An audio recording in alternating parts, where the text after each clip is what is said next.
Everyone, welcome to my YouTube channel. तो आज मैं आपके लिए लेकर आई हूँ my classmate from far far away का 3rd एपिसोड। लेकिन अगर आपने इससे पहले के एपिसोड्स नहीं देखे हैं तो आई सजेस्ट पहले आप उन्हें देख लें, लिंक डिस्क्रिप्शन में अवेलेबल है। तो एपिसोड स्टार्ट होता है और हमें सीन दिखाया जाता है कि गुई जो है वो अपनी मेंटल पावर का यूज करके मैसेज को थ्रू कर देती है, बट वो सैटेलाइट के थ्रू यूनिवर्स में जाता तो है पर किसी भी प्लेनेट से नहीं टकराता उसका मैसेज। तो वो कहती है कि मेंटल पावर यूज करने का भी कोई फायदा नहीं है, पहले मुझे सिस्टम को यूज करना सीखना पड़ेगा। तो नेक्स्ट पल में ही दिखाया जाता है कि जिंगजिंग जो है उसे लैपटॉप चलाना सिखा रही होती है और उसे सारी चीजों के बारे में बताती है और उसे ये भी बताती है कि पीसी में वीडियो कैसे रिकॉर्ड किया जाता है। तो हमारी गुई जो है वही देखने में बिजी होती है। हमारी जिंगजिंग जो है उसके लिए सारा का सारा नोट्स लेकर आई होती है, स्कूल में जितना भी होमवर्क करवाया होता है। तो हमारी जिंगजिंग उसे देती है तो गुई मना कर देती है लेने से और कहती है मुझे जरूरत नहीं है।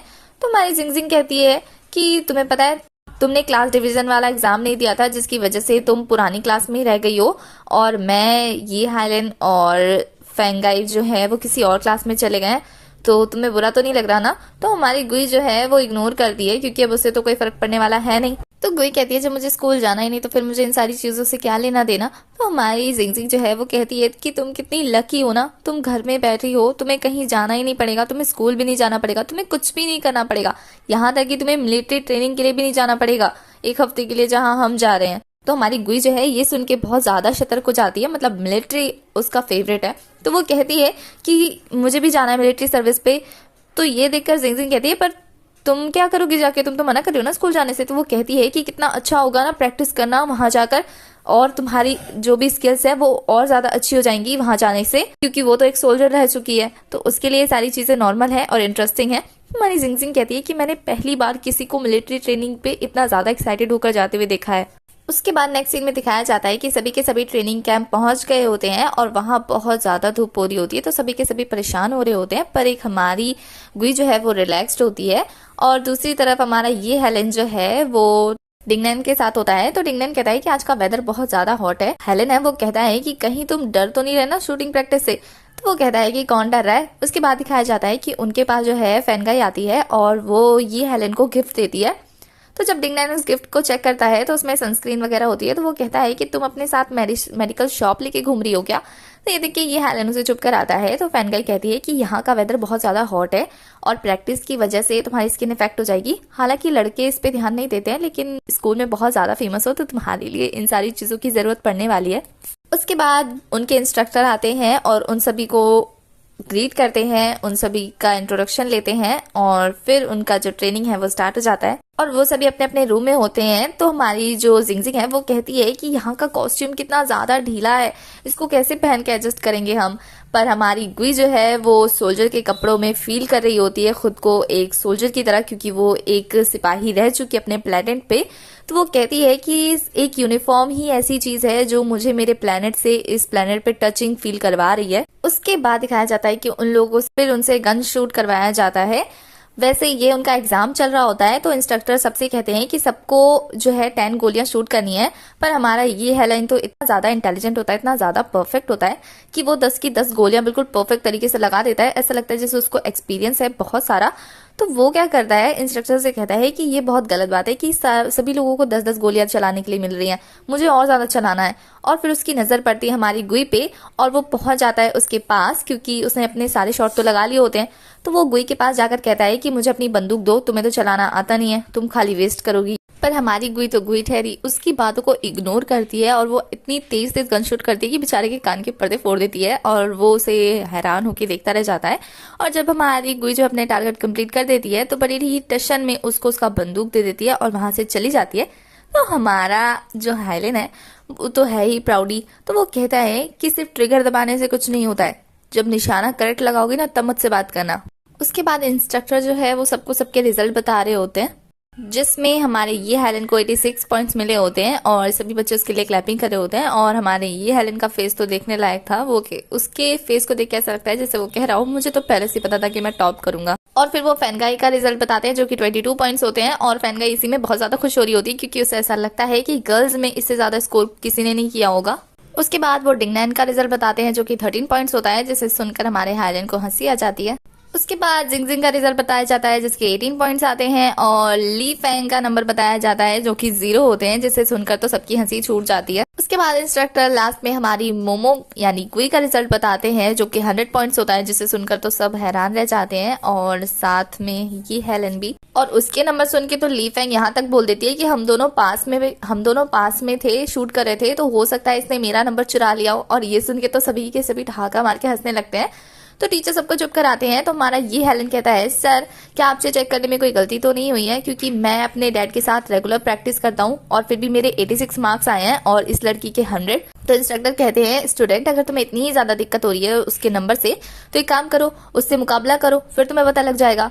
और फिर वो हमारी मोमो से पूछते हैं कि क्या तुमने कभी प्रैक्टिस की है। हमारी मोमो जो अपने मन में कहती है कि स्टार्स से लड़ने पड़ते हैं हमें और इन छोटे मोटे वेपन्स का वहाँ कोई यूज नहीं होता है। और फिर वो नाम में गर्दन हिलाती है।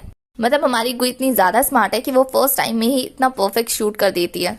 उसके बाद सब मार्चिंग करते हुए वापस अपने कमरे की तरफ जा रहे होते हैं, पर हमारा ये हेलन तो अभी भी गुस्से में होता है। उसके बाद नेक्स्ट सीन में दिखाया जाता है कि हमारी फैनगाई जो है वो सबके नाम का चिट्स बनाती है, क्योंकि रात में जिसको जगना है लड़कियों की टीम से उनके नाम पर्ची में लिखे रहते हैं और उनको जगना पड़ेगा।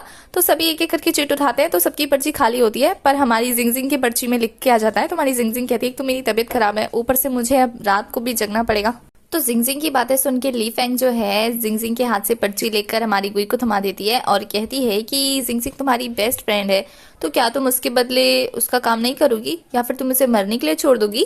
तो ये बात सुन के हमारी गुई कहती है कि किसी को मरने देना ना बचाना ये गलत है, और फिर वो मान जाती है जाने के लिए। तुम्हारी जिंगजिंग जो है उसके फेवर में खड़ी होती है और कहती है कि तुम्हें ये सब करने की जरूरत नहीं है, तुम उससे वापस कर दो। और वो ली फैंग को भी बहुत कुछ सुनाने लगती है, पर ली फैंग कहती है कि उसने खुद से कहा है अपने मुंह से और यहाँ सबने ये बात सुनी है। हमारी जिंगजिंग जो है वो गुई के पास जाकर कहती है कि वो पर्ची मुझे दे दो, मैं तुम्हारे बदले कर लूंगी। तो हमारी मोमो कुछ रिस्पॉन्स नहीं करती है। तो जो फैनगाई है वो कहती है कि जिंगजिंग ये काम सबको करना है और अगर वो मान गई है करने के लिए तो तुम ज्यादा फिक्र मत करो उसकी। तो वो भी मान ही जाती है। उसके बाद नेक्स्ट सीन में दिखाया जाता है कि हमारी गुई जो है वो जा रही होती है पहरा देने के लिए और जिंगजिंग भी उसके साथ आ रही होती है। तो जिंगजिंग उससे कहती है कि क्या तुम पागल हो, तुम्हें किसने कहा था हाँ करने के लिए, और इतनी थकने के बाद अब तुम रात जगोगी तो तुम्हारा और ज्यादा तबीयत खराब हो जाएगा। तो हमारी जो गुई है वो कहती है कि मुश्किलें जो है इंसान को और ज्यादा टफ बनाती है, और उसकी ऐसी बातें सुन के हमारी जिंगजिंग जो है उसका फीवर चेक करती है और कहती है कि तुम्हारी तबीयत तो ठीक है, फिर ऐसी बहकी बहकी बातें क्यों कर रही हो तुम। फिर वो हमारी गुई को नूडल्स देती है ताकि रात में उसे भूख लगे तो वो खा सके, और इतनी ठंड में उसको गर्म करने के लिए ये चीज ठीक रहेगी। तो वो भी खुशी खुशी मान जाती है क्योंकि उसको तो खाना बहुत पसंद है। उसके बाद दिखाया जाता है कि जिंगजिंग को भेजने के बाद हमारी गुई जो है वो सीढ़ियों पे बैठकर तारों को देख रही होती है, मतलब अपने प्लेनेट को मिस कर रही होती है, कि तभी वहाँ ये हेलन आता है और वो उसके फेस पर फ्लैशलाइट मारता है, जिससे उसे पता लग जाता है कि ये हेलन आया है। और ये हेलन वहाँ पर गुई को देखकर सोचता है कि शायद वो उसका पीछा करते करते आ गई होगी। तो जब वो देखता है कि उससे बात नहीं करती तो वो खुद ही कहता है कि तुमने शूटिंग करना अपने मॉम डैड से सीखा है ना। तो वो कहती है नहीं। तो वो कहता है एक बार भी नहीं। तो वो कहती है एक बार भी नहीं। तो ये हेलन कहता है तो फिर पक्का तुम्हारे मॉम डैड मिलिट्री में होंगे। तो वो मना करती है। तो वो कहता है तो फिर तुम्हारा कोई ना कोई रिश्तेदार या फिर तुम्हारा कोई ना कोई दोस्त तो मिलिट्री में पक्का होगा, मुझसे झूठ मत बोलो। तो वो कहती है बिल्कुल भी नहीं। तो हमारा ये हेलन कहता है तो तुमने कितनी बार गन को छुआ है। तो वो कहती है फर्स्ट टाइम। तो ये देखकर वो चौंक जाता है और उसके पास जाता है और कहता है कि इसका मतलब ये मत कहना कि तुम गॉड गिफ्टेड हो। तो हमारी जो गुई है वो गॉड गिफ्टेड का मतलब सर्च करती है और फिर हमारे ये हेलन के पास जाकर कहती है कि गॉड गिफ्टेड वो पर्सन होता है जिसे 95% कैपेबिलिटी होती है किसी भी चीज को करने की, पर मेरी 97% है। तो ये देखकर हमारा ये हेलन जो है वो एटीट्यूड से कहता है अगर तुम्हारा 97% है तो फिर मेरा तो 100। तो हमारी गुई जो उसकी बातों को इग्नोर करती है, अपना मस्त नूडल का पैकेट ऑन करती है और खाने लगती है। पर नूडल की खुशबू से यहाँ हमारी ये हेलन की भूख भी जाग जाती है और वो ऑर्डर देते हुए हमारी गुई से कहता है हे मुझे अपना नूडल दो। तो गुई कहाँ ऑर्डर लेने वाली थी, तो वो कहती है मुझे ऑर्डर देना बंद करो। तो हमारा जो ये हेलन है उसको तो भाई बुरा लग जाता है। तो वो कहता है कि बकवास करना बंद करो और मैंने कहा मुझे अपना नूडल दो। हमारी गुई कहती है बकवास तुम कर रहे हो। और फिर जब उसकी ऐसी बातें सुन के ये हेलन उस पर झपट्टा मारता है नूडल लेने के लिए, तो वो नूडल्स हटा देती है जिससे वो बेचारा गिर जाता है। और फिर वो जैसे तैसे खड़ा होकर एटीट्यूड में कहता है कि मेरे साथ एक ही नाइट में एक ही जैसा शिफ्ट करना, तुमने बहुत प्लान किया होगा ना इसके बारे में। तो हमारी जो गुई है वो बहुत ही एटीट्यूड में कहती है कि मोमो तुम्हारे बारे में क्या लाइक करती थी। तो वो कहता है कि तुम सच में भूल गई हो? तो कहती है हाँ मैं भूल गई हूँ। तो वो कहता है कि तुम कैसी इंसान हो, जब तुम्हारा मन करता है तुम लाइक करने लगती हो, जब तुम्हारा मन करता है तुम भूल जाती हो, तुम समझती क्या हो खुद को? तो हमारी जो गुई है वो मन में सोचती है कि कितनी अजीब अजीब चीजें करती थी ये मोमो भी, और उसे उसके जैसे एक्ट करने के लिए थोड़ा तो कुछ सीखना पड़ेगा उसके बारे में। तो वो कुछ सोचते हुए नूडल्स का बॉल लेके जो है वो ये हेलन के पास आती है और कहती है कि इस बारे में क्या ख्याल है कि मैं तुम्हें अपना नूडल देती हूँ और तुम मुझे मेरी पुरानी बातें याद कराने में मदद करो। तो वो मना कर देता है और कहता है कि मुझे किसी की चैरिटी नहीं चाहिए। तो हमारी गुई जो है उसको थोड़ा सा ललचाती है, पर वो फिर भी नहीं मानता। तो वो क्या करती है, कहती है कि मैं 3 तक काउंट करूंगी, अगर तुमने इसे नहीं लिया तो फिर मैं इसे फेंक दूंगी। और वो 1 2 3 बोल के उसे फेंकने ही जाती है कि ये हेलन उसको ले लेता है और कहता है ये मत समझना कि मुझे भूख लगी थी या मैं इसे खाना चाहता हूँ, वो तो बस तुम फेंक रही थी, मैं वेस्ट नहीं करना चाहता। और ये बोल के वो खाने लगता है। तो हमारी गुई कहती है जल्दी बोलना स्टार्ट करो। वो बोलना स्टार्ट करता है और कहता है कि तुम हमेशा मेरे पीछे घूमती रहती थी, तुम 24 घंटे मुझसे चिपकी रहती थी, और जब जब तुम मेरे पास आती थी ना तुम मुझे मुसीबत में डाल देती थी। और तुम्हें याद नहीं है कि तुम कैसे मेरे पीछे पीछे पागलों की तरह फिरती रहती थी, मुझे पागलों की तरह प्यार करती थी, तुमने मुझे कितना एम्बेरस किया। तो हमारी गुई कहती है बस इतना ही? तो वो कहता है बस इतना ही, और तो और तुमने एक दिन स्कूल में, भरे स्कूल में मुझे प्रपोज भी किया था, तुम्हें पता है सबके सामने मेरा कितना मजाक उड़ा था, और तुम मेरे पार्ट टाइम जॉब वाली जगह पे भी पहुंच गई थी मुझे प्रपोज करने के लिए, पर मैंने वहां तुम्हें सबके सामने बेइज्जत किया तो तुम वहां से भाग गई। तो ये देखकर हमारी गुई जो है वो कहती है पर तुम इस चीज के लायक नहीं थे। तो वो कहता है कि मैं इस चीज के लायक नहीं था, तुम तो इतनी ज्यादा घिनौनी थी उस टाइम पे कि मैंने फिर भी तुम्हें अवॉइड किया। तो हमारी जो गुई है वो कहती है इसका मतलब तुमने इस तरीके से मुझे पास्ट में ट्रीट किया था।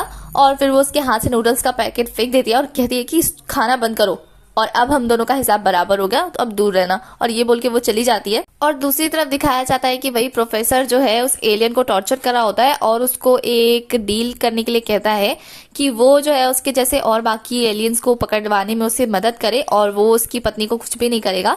तो वो इसके बारे में सोचने लगता है। उसके बाद दिखाया जाता है कि फिर से उनकी ट्रेनिंग स्टार्ट हो जाती है और इस बार उनका स्ट्रेंथ चेक किया जाता है और स्पीड चेक किया जाता है। तो वहाँ के जो डायरेक्टर होते हैं वो कहते हैं कि किसी भी बच्चे में वो बात नहीं है जो एक जवान में होनी चाहिए। तभी हमारा ये हेलन आता है और उसको तो मेरे ख्याल से प्रैक्टिस कर करके इतनी आदत हो चुकी होती है कि वो बहुत जल्दी कर लेता है, जिसे देखकर डायरेक्टर कहते हैं कि हाँ इस बंदे में कोई बात है। उसके बाद दिखाया जाता है कि गर्ल्स की बारी आती है। तो जब हमारी गुई जाती है तो वो मन में सोचती है कि एज अ सोल्जर ये बहुत ही नॉर्मल बात है मेरे लिए, तो आई डोंट थिंक कि मुझे इनके सामने अपनी स्ट्रेंथ दिखाने की ज़रूरत है, क्योंकि मैं मोमो की बॉडी में हूँ तो मुझे वैसा ही बिहेव करना चाहिए।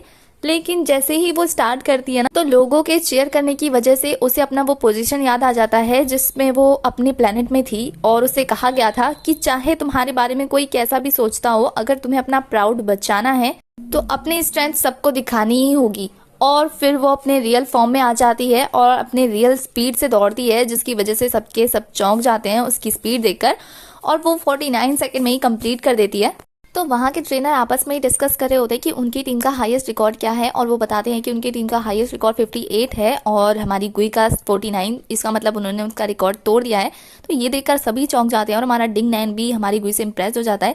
लेकिन वो हेलन को देखता है तो बेचारा शांत हो जाता है। तो हमारी गुई की ऐसी तारीफ सुनकर हमारे ये हेलन से बर्दाश्त नहीं होता और वो कहता है कि ये कुछ भी हो, एक मिलिट्री ट्रेनिंग है, अगर असली फील्ड में तुम्हें उतारा जाए ना तो वही सबसे पहले इंसान होगी जो भाग खड़ी होगी। तो ये सुनकर हमारी गुई जो है कहाँ चुप रहने वाली थी, वो जाती है उसके पास और कहती है कि लूजर्स को बात करने का कोई हक नहीं है मुझसे, और 50 मीटर्स दूर रहो मुझसे। मतलब ये उसी का डायलॉग उसी को चेप देती है। और ये सुन के तो बेचारे का पारा बिल्कुल हाई हो जाता है, पर डिंग डंग जैसे तैसे उसे रोकता है और चारों तरफ सोशल मीडिया में हमारी गुई की तारीफ शुरू हो जाती है। तो हमारे ये हेलन से ये बर्दाश्त नहीं होता है, उसे ऐसा लगता है कि लोग उसको ब्लेम कर रहे हैं और उसको नीचा समझ रहे हैं, इसलिए वो बहुत ज़्यादा गुस्सा हो जाता है उससे। और फिर हमारी असली गुई को दिखाया जाता है जो कि अपने प्लेनेट पे होती है, और उसके प्लेनेट पे जब भी किसी योद्धा की डेथ हो जाती थी तो वो स्टार में कन्वर्ट हो जाता था और वो अभी भी स्टार्स को देखकर रो रही होती है। मतलब वो अपने लोगों को मिस कर रही होती है, अपने प्लेनेट को बहुत ज़्यादा। कि तभी वहाँ नेटवर्क की तलाश में हमारा ये हेलन आता है और हमारी गुई को रोते हुए देखकर वो उसके पास जाता है और उसको ऐसी हालत में देखकर वो उसको इग्नोर ही करता है। हमारी गुई जब होश में आती है तो वो अपने चेहरे से आंसू को हटाते हुए कहती है कि ये क्या है। तो ये हेलन कहता है ये आंसू है। तो वो कहती है तो ये किस लिए आ रहे हैं। तो वो कहता है शायद तुम्हें किसी चीज़ का दुख हुआ है इसलिए। वो कहती है कि इस बॉडी में अगर पेन होता है तो इसमें से आंसू बाहर आते हैं। तो उसके ऐसे सवाल पे हमारा ये हेलन कहता है तुम तो ऐसे पूछ रही हो जैसे तुम्हें पता ही नहीं है, और तुम मेरे सामने से एक्टिंग कैसे कर रही हो? हाँ, दूसरों के सामने तो तुम बहुत स्ट्रांग होने की एक्टिंग कर रही थी, अभी पीठ पीछे इतनी ज्यादा सॉफ्ट। मैं पहले ही बता दूं कि मुझे एक्टिंग करने वाले लोग बिल्कुल भी पसंद नहीं है। तुम्हारी गुई इसको इग्नोर करती है और कहती है कि मैं तुम्हारे लिए नहीं रो रही हूँ। तो ये सुन के वो उसको बुरा तो लगता है, लेकिन वो कहता है कि अच्छी बात है। और दूसरी साइड उसी प्रोफेसर को दिखाया जाता है जो उस एलियन की मदद से किसी और एलियन को पकड़कर उसके दिमाग से शक्तियां बाहर ले रहा होता है, उसकी जितनी भी मेंटल पावर होती है। और यहाँ मेंटल पावर जो है एलियन की स्ट्रेंथ होती है, अगर मेंटल पावर उनके पास नहीं होती है तो वो मर सकते हैं। तो ऐसी वो लेडी को मार देता है, जिससे उस एलियन को गुस्सा आ जाता है, क्योंकि डॉक्टर ने उसे नहीं बताया होता है कि वो एलियन को मारने के लिए उन्हें बुला रहा है। उसके बाद फिर से उनके ट्रेनिंग की जगह पे दिखाई जाती है, जहाँ इस बार उन्हें रेसिंग करनी होती है और इस बार सभी के सभी रेडी होते हैं रेस लगाने के लिए। तो पहले तो वो लोग बहुत ही स्लो स्लो दौड़ रहे होते हैं ताकि वो अपनी एनर्जी को बचा के रख सके आगे के लिए। तो हमारी जो गुई है वो इसी चक्कर में पीछे रह जाती है, और ये हेलेन जो है गुई से निकलने के चक्कर में इतना ज्यादा डेस्परेट होता है ना कि वो अपने दोस्त को भी पीछे छोड़ के आगे निकल जाता है। तो गुई के पीछे रह जाने का फायदा जो है वो प्रोफेसर उठाता है और वो ऐसे एक्ट करता है जैसे गाड़ी के नीचे वो दब गया है। तो हमारी गुई जो है उसे बचाती है अपने पावर का यूज करके, जिससे प्रोफेसर को पता लग जाता है कि कोई ना कोई एलियन तो गुई के अंदर जरूर है। पर वो उस वक्त कुछ नहीं करता है, हमारी गुई को जाने देता है। तो गुई जो है वो जा रही होती है और इधर दिखाया जाता है कि ये हेलेन जो है वो बिल्कुल फिनिशिंग लाइन के पास पहुंच गया होता है, लेकिन क्रॉस नहीं कर रहा होता है। तो जब उसके इंस्ट्रक्टर उससे पूछ रहे होते हैं कि तुम सेकंड आना चाहते हो, तो वो कहता है कि सेकंड आने से भी ज्यादा जरूरी एक चीज है। तो डायरेक्टर पूछते हैं क्या? तो वो कहता है कि अपने दुश्मन का घमंड तोड़ना। और तभी दिखाया जाता है कि हमारी गुई जो है वो धीरे धीरे दौड़ते हुए आ रही होती है।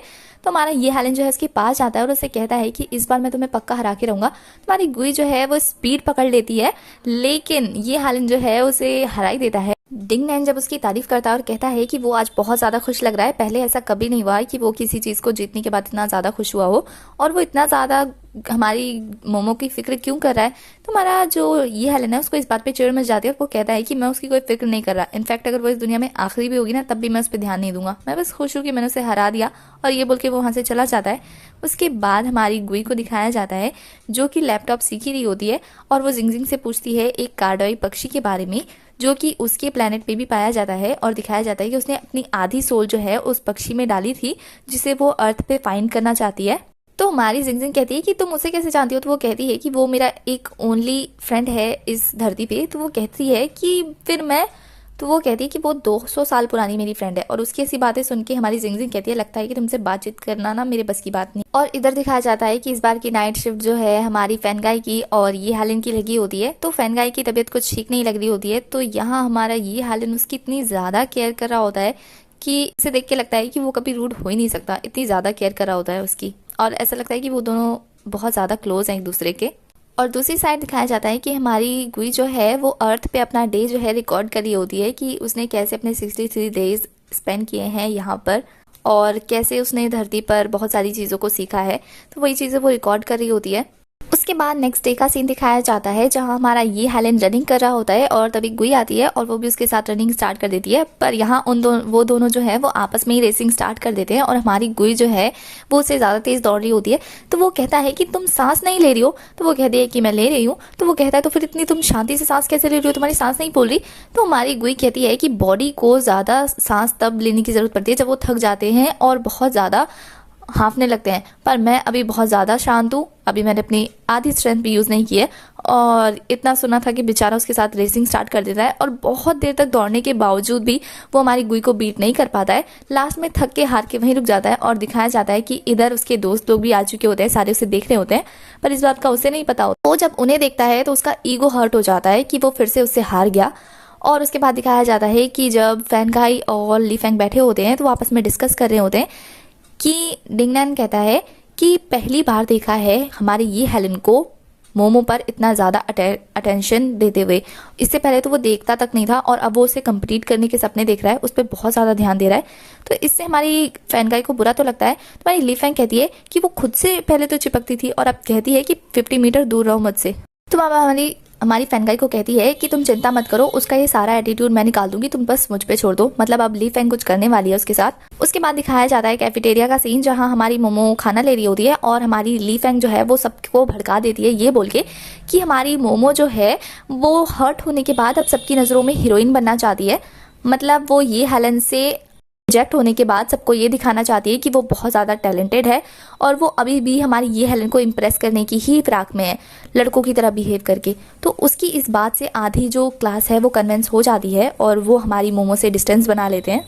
पर हमारी मोमो होती तो फ़र्क पड़ता, यहाँ तो गुई है, उसको कोई फ़र्क नहीं पड़ता। पर हमारी जिंगजिंग कहती है कि तुम चिंता मत करो, पहले जब तुम डम थी तो लोग तुम्हारी बेवकूफ़ी का मजाक उड़ाते थे, और अब जब तुम फेमस हो रही हो तो लोग तुम्हारी कामयाबी से जल रहे हैं। तुम चिंता मत करो, मैं हमेशा तुम्हारे साथ रहूंगी। पर हमारी गुई कहती है कि मुझे तो कोई फ़र्क नहीं पड़ता, तो तुम भी बिना फ़र्क पड़े ही अपना काम करो। अभी हमारी ली फेंग जो है उसके पास एक ब्रेड फेंक के देती है और कहती है कि मैंने कहा इसे खाओ। तो वो कहती है तुम्हारी हिम्मत कैसी हुई मुझसे बात करने की, और वो इतना ज़्यादा गुस्सा हो जाती है कि चॉपस्टिक्स तोड़ देती है अपने हाथों के प्रेशर से। तुम्हारी ली फेंग कहती है शायद तुम अपनी पिछली बातें भूल गई हो या अपने इस लुक को बहुत ज़्यादा मज़े में लेने लगी हो। ये मत सोचो कि मैं तुम्हारा पिछले जैसा हाल नहीं कर सकती। मतलब जितना भी उसने उसे बुली किया होता है उस बारे में वो बता रही होती है। तो वो कहती है कि ये जो तुम कह रही हो ना इसके लिए बहुत पछताओगी। तुम्हारी ली फेंग कहती है पछताओगी, मैं तुम्हें ऑर्डर कर रही हूँ कि मैंने जो फेंक के दिया ना उसे खाओ। तो हमारी जो गुई है वो कहाँ बर्दाश्त करने वाली थी, वो उसे कुछ बोलने ही जाती है कि तभी हमारा ये हेलन जो है हमारी ली फेंग को डांट देता है और कहता है कि उसे बोलने की कुछ भी ज़रूरत नहीं है। तो हमारी ली फेंग कहती है क्या तुम उसे पसंद करने लगे हो। तो वो कहता है उसे पसंद, और मैं बस नहीं चाहता कि तुम इस मैटर में ज़्यादा घुसो। और हमारी फैनगाई भी इस मौके पर बोल उठती है और ली फेंग को चुप कराती है। तभी हमारी गुई कहती है कि मुझे तुम्हारी हेल्प की ज़रूरत नहीं है। तो हमारी फैनगाई कहती है कि अगर तुम्हें हमारी हेल्प की ज़रूरत नहीं है तो फिर हम तुम्हारी हेल्प भी नहीं करेंगे, और वो सभी वहाँ से जाने लगते हैं। तुम्हारी जिंगजिंग जो है हमारी गुई की केयर करते हुए कहती है कि इनके मुंह मत लगो, इनके साथ जैसा करोगी ना ये लोग तुम्हें बहुत ज़्यादा परेशान करेंगे। तुम्हारी गुई कहती है कि चुप रहना उन लोगों को बढ़ावा देना है और मैं चुप नहीं रहूंगी। और उसकी ये बात पहुंच जाती है ली फेंग के कानों में, और वो अपनी अकड़ दिखाते हुए खाने का जो भी उसका थाली था उसको लाकर उसके सर पे डालने आती है। लेकिन हमारी गुई कुछ ऐसा करती है जिसके बाद बेचारी ली फेंग की अकड़ जमीन पे धरी की धरी रह जाती है। और उसका ऐसा लुक देखकर हमारे डिंग नैन और ये हेलन तो हक्के बक्के रह जाते हैं। बेचारी टशन दिखाती हुई वहां से निकल जाती है। पर हमारी जिंगजिंग को बहुत मजा आता है और वो कहती है कि तुमने कितना अच्छा मजा चखाया, वैसे तुमने ये सब कहाँ से सीखा। और यहाँ तो ये हेलन यही सोच रहा होता है कि इतना पावर इसके अंदर आया कहाँ से। और फिर नेक्स्ट डे का सीन दिखाया जाता है कि वो सभी वापस जा रहे होते हैं, पर हमारी जिंगजिंग जो है वो थोड़ा रो रही होती है क्योंकि वो इस प्लेस से बहुत ज़्यादा अटैच हो गई होती है। तो वो कहती है कि मोमो तुम्हें थोड़ा सा भी सैड फील नहीं हो रहा। तो हमारी गुई कहती है कि सैड क्यों फील होना, जब हम सब जिंदा है और वो भी जिंदा है तो फिर सैड क्यों फील होना। सैड तो उन्हें फील करना चाहिए और उन्हें पुरानी यादें याद करनी चाहिए जो हमेशा के लिए हमें छोड़कर चले जाते हैं। तो हमारी जिंगजिंग कहती है कि चलो जाने का टाइम हो गया, हम लोग चलते हैं। पर हमारी गुई जो है एक लास्ट टाइम उस जगह को देखती है और अपने आप से कहती है कि एक दिन ज़रूर आएगा जब मैं फिर से एक सोल्जर बनूंगी और फिर से लड़ाई के मैदान में उतरूंगी। और यही हमारा एपिसोड खत्म हो जाता है। तो एपिसोड 3 की एक्सप्लेनेशन होती है ख़त्म। आगे की कहानी के लिए आपको नेक्स्ट एपिसोड तक वेट करना होगा। तब तक के लिए बाय। और मेरे 3rd ईयर के एग्ज़ाम स्टार्ट हो गए हैं, सो वीडियो लेट आ रही है क्योंकि मैं भी इन दिनों पढ़ाई में बिजी हूँ। तो आप लोग समझ लेना प्लीज़, थोड़ा सा एडजस्ट कर लो यार।